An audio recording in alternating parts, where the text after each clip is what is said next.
Hello, students, and welcome to today's explainer lesson.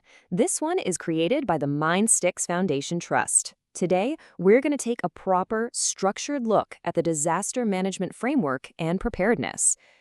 Having a systematic approach is just absolutely essential if we want to minimize losses during those unexpected calamities. So let's dive right into this critical topic together, shall we? All right, so here's our quick agenda for the class. We'll be covering 5 main areas today.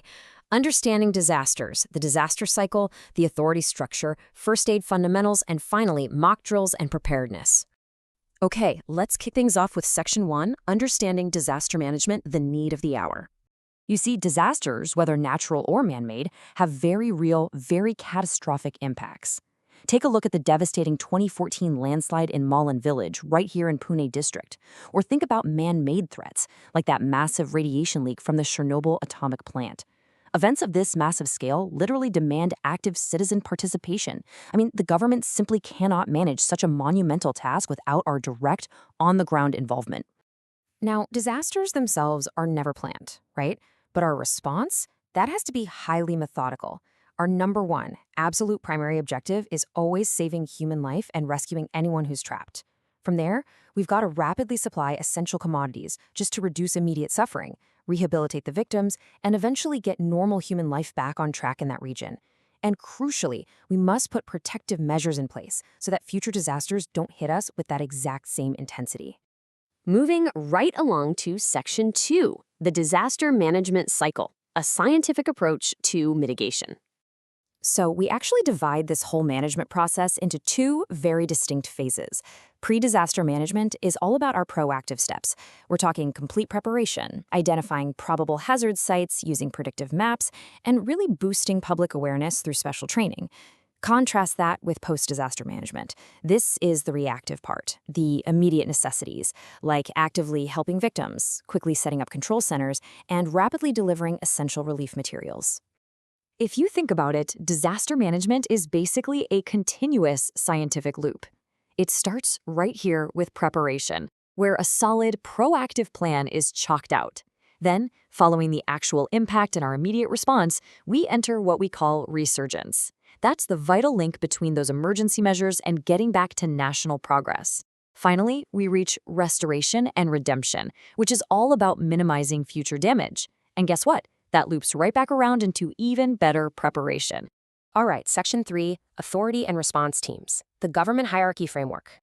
To actually execute all these plans, we have an official authority structure that works from the top down, set up under the 2005 Disaster Management Act. At the very top, the national level is chaired by the Prime Minister. This flows right down to the state level, under the Chief Minister. Then to the district level, headed by the Collector. The Taluka level managed by the Tehsildar. And finally, it reaches the grassroots village level, which is headed by the Sarpanch. Now, within this massive framework, the district collector plays a truly pivotal role. You can think of them as the vital bridge.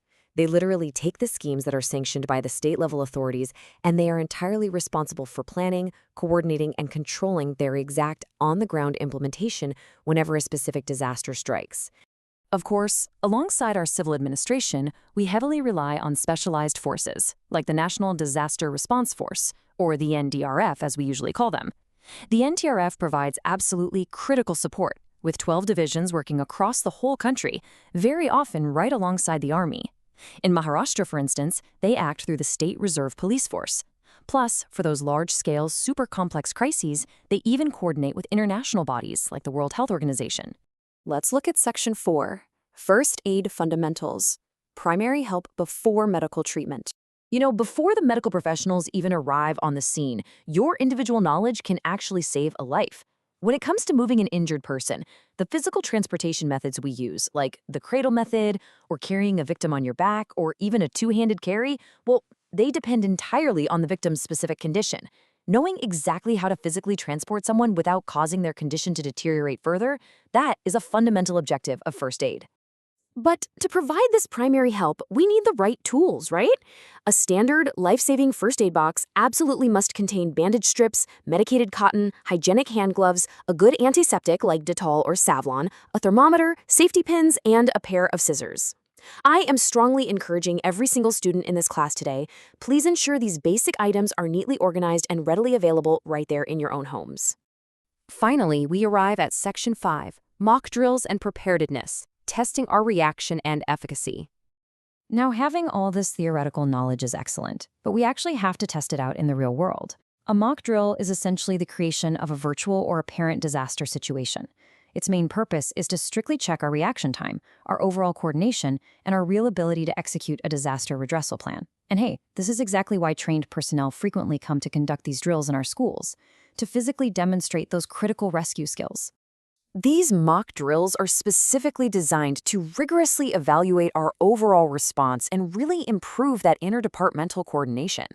They also allow each individual to step up and identify their own physical and mental abilities during a high-stress crisis. But above all, they help us spot possible errors in our planned actions. Actually, let me stress this point. Finding our mistakes during a practice drill is exactly what saves lives when a real event happens. Ultimately, maintaining safety starts with basic, everyday discipline. We really must not cause chaos or push each other around on the school staircases. Always remember, do not touch unclaimed objects, and please never spread baseless rumors. It's also vital that you commit essential helplines to memory. That's Police 100, Fire 101, and the Disaster Control Unit at 108. Simple things like cleanliness, health, and strict adherence to the rules, that's what prevents a manageable situation from spiraling out of control into a full-blown disaster. So, I'm going to conclude today's explainer lesson with a pretty serious question for you to reflect upon. Based on all the strict structures and preparations we learned about today, is your school fully prepared to face an unforeseen disaster? I want you to discuss this with your teachers and your peers.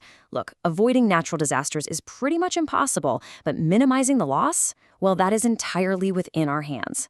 Thank you so much for your focused attention today.